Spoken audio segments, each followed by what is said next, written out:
Hi. In this video, I'm going to go over the three main reasons for why tapping doesn't work.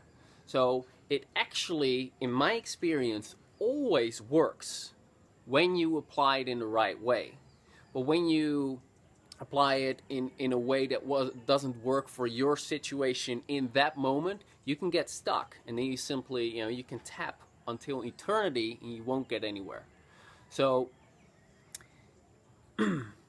the three main reasons are: number one, you have resistance to letting go of the memory or the fear or the belief or the negative emotion, whatever.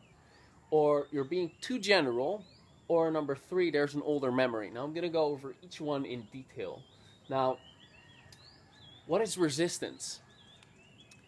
When you want to overcome something, such as your social anxiety, there's a big part of you that really wants that. It's like, it would be fantastic, I'll be without anxiety, I'll be able to enjoy myself around others, I'll feel calm and relaxed, my social life will flourish, I'll have greater friendships, I wake up excited, I'll be able to connect with people, I'll feel at ease, everything will be brilliant. So one part of you is really like, yeah, social confidence, yes, awesome, let's go for it.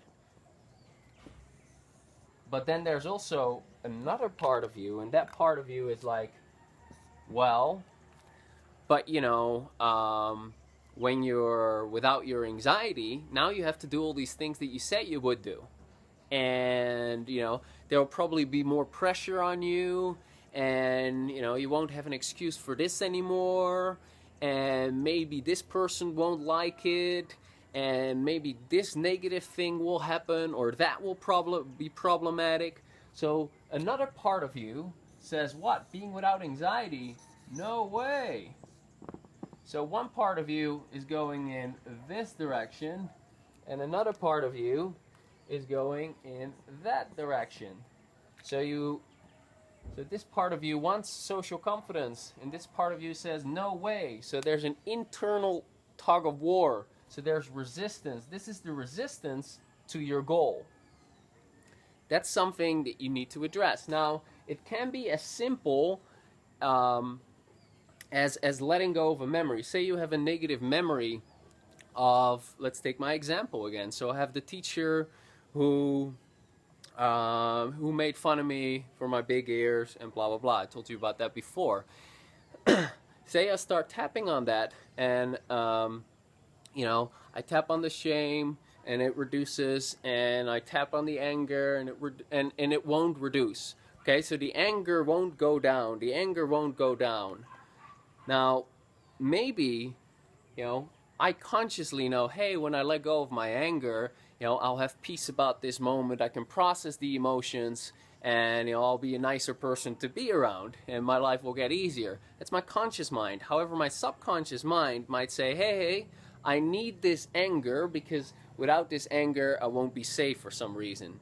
So, that's the main thing. Whenever I work with a client, and there's a big part of the social confidence system dedicated to specific subconscious resistance, when I work with a client and their emotional intensity is not going down, boom, first thing in my mind is resistance. So I go there instantly. Now, there are a bunch of possible resistances, but I'm going to teach you the three main ones. So the three main ones are, let's see if you can see that. Yes, you can. So, safety. Number two, deserving. And number three, identity.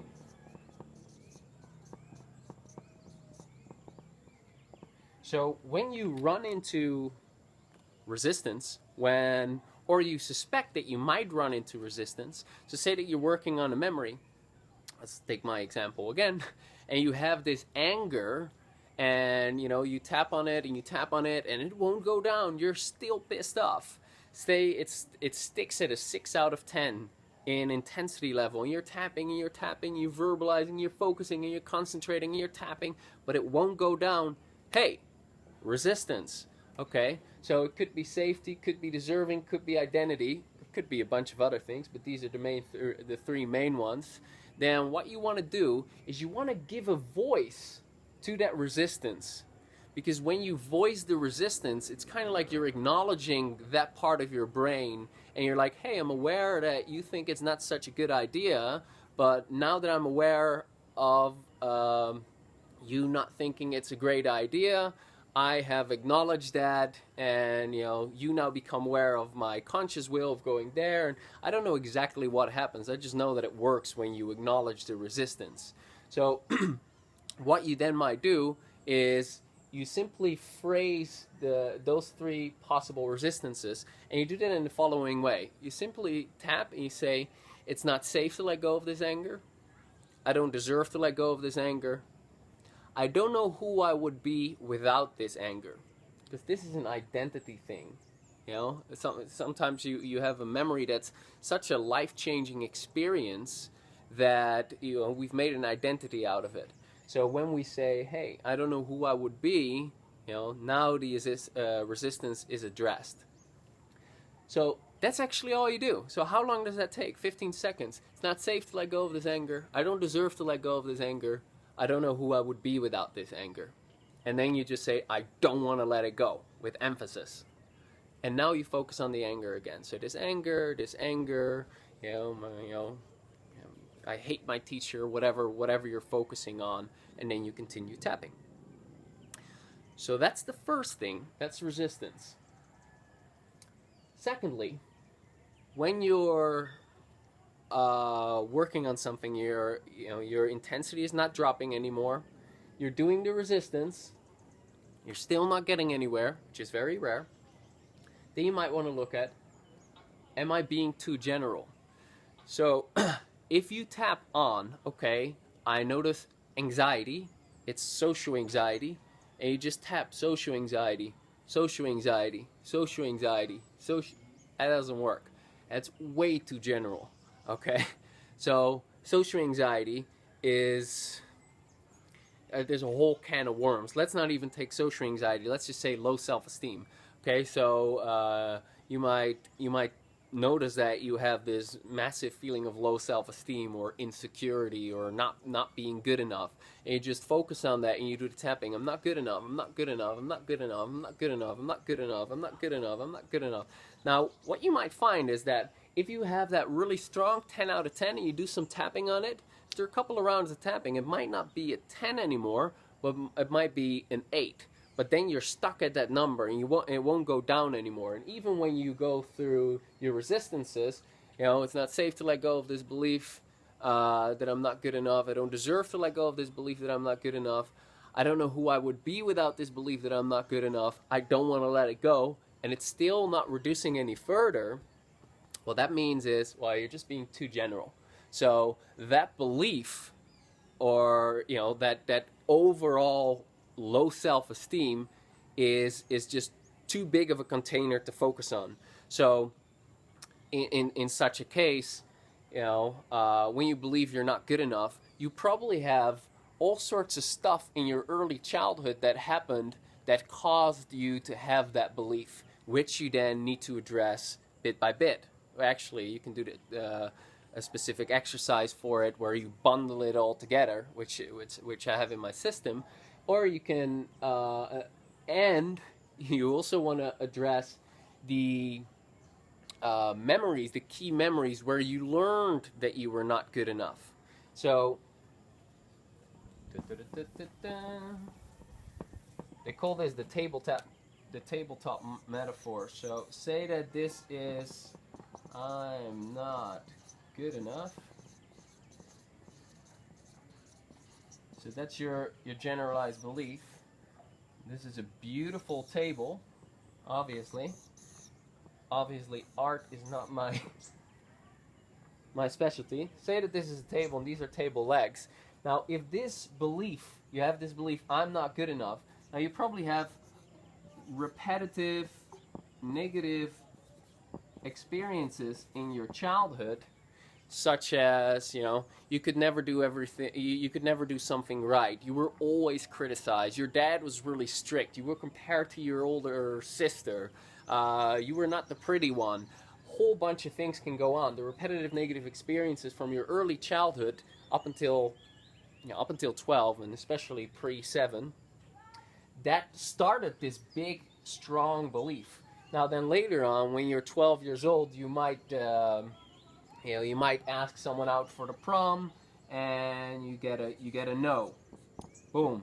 That's another piece of evidence that you're not good enough. Now you're a little bit older, and you go to a new school, and in that school, you're not accepted. You know, you don't fit in. On the first day, everyone has friends, but you. Okay, so new school. Maybe you walked up to a group or something, or you know, you weren't picked, forming groups or whatever the case may be. So there's another negative memory here, and then maybe a little bit later in life there's another negative memory. So you have pieces of evidence to deal with that make up this overall belief, I'm not good enough. So you need to be specific. Okay, that's another thing. And then thirdly is, so you're not dealing with a resistance, because that's what you've overcome. You're not being too general, you're being specific, and still you're stuck at a certain number. Then the other most common thing, there are other things, I'm just teaching you the basics of it, right? So is that there's an older memory. So you might be tapping on, you know, the time when I was 16 years old and I was teasing this girl. Is actually something that happened. I was teasing this girl with cards, and I had a big crush on this girl, and she called me out on cheating and got the rest of the group involved with it and made a big scene out of it, and I got massively embarrassed. And you're tapping, and that shame is just, you know, it just keeps coming up, and it won't go down. It stays as a 7 out of 10 in intensity, and you tap and you tap and you tap. You go over the resistors, you can't clear it. You know, you're being super specific as to what was going on at that moment in time. You know, the sights, the sounds, the smells, the taste, the looks in the eyes. You're being super specific, and yet your shame is still not dropping. What then's likely is the case is that there's an earlier memory where the actual trauma is held. So in that case, what you can do is you close your eyes, you tune into that, and you ask yourself, when else do I remember feeling this shame? Or what's the earliest time that I can remember feeling that shame? And that might bring you back to a memory when you were 6 years old and you peed yourself, and you, I don't know, you had to do the walk of shame and the teacher let you stand in the corner. Something I actually frequently heard from several clients that this happened. It didn't happen to me, promise. But yeah, so that's the other thing. So what you then do is you go to the earlier memory, you clear the earlier memory, and as you do, then you go back to the time, to the later memory. And then what you'll find is, okay, this is interesting.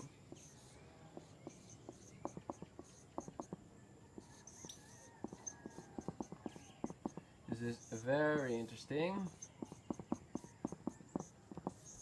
So say that SEE, by the way, stands for significant emotional event, or negative memory, or negative life experience, or traumatic memory, whatever. And then there is also an initial significant emotional event. Now, you've noticed some shame in your day-to-day situation. You close your eyes, you follow it down to an earlier memory. Now you're 16 years old, you're talking to this girl that you have a crush on, you're playing cards with her, she calls you out, blah, blah, blah. This is when you're 15 years old. Say that this is this memory, so you're 15 years old. Okay, you can't clear the shame, and the shame sticks at a 7 out of 10. You can't get it down, no resistance clearing, you're being specific. Now you're going back, so you find that there's this earlier memory when you're 6 years old with the teacher who's doing that to you, and So great, you leave this alone, you go here, you clear this completely, and then, so say this starts out with an 8 out of 10, you focus, you concentrate, you tap, you clear it completely, you use the resistance if it comes up, and you clear it completely, and say that you successfully clear that completely. Typically what you'll find is that either this memory, and this memory are less intense, so this 7 out of 10 might only be a 3 out of 10, just giving a random example, or, and I've experienced this with quite a lot of clients as well, this doesn't matter anymore, because the ISEE, the initial significant emotional event, is where the trauma is held, and in those other, successive significant emotional events, that trauma from that earlier event simply got triggered. So when I was talking to that girl and she caught me out cheating on cards, which was kind of fun actually. I wasn't malicious, it was just playful, but she called me out on it, and something got triggered, and I was massively ashamed. I honestly don't remember what it was that got triggered. But, so that got triggered, and then you go back to the earlier memory, and you clear that, because during that moment, the shame from an earlier memory got triggered. And that's, like I said earlier in a different video, that's typically what happens when you get overwhelmed with negative emotion.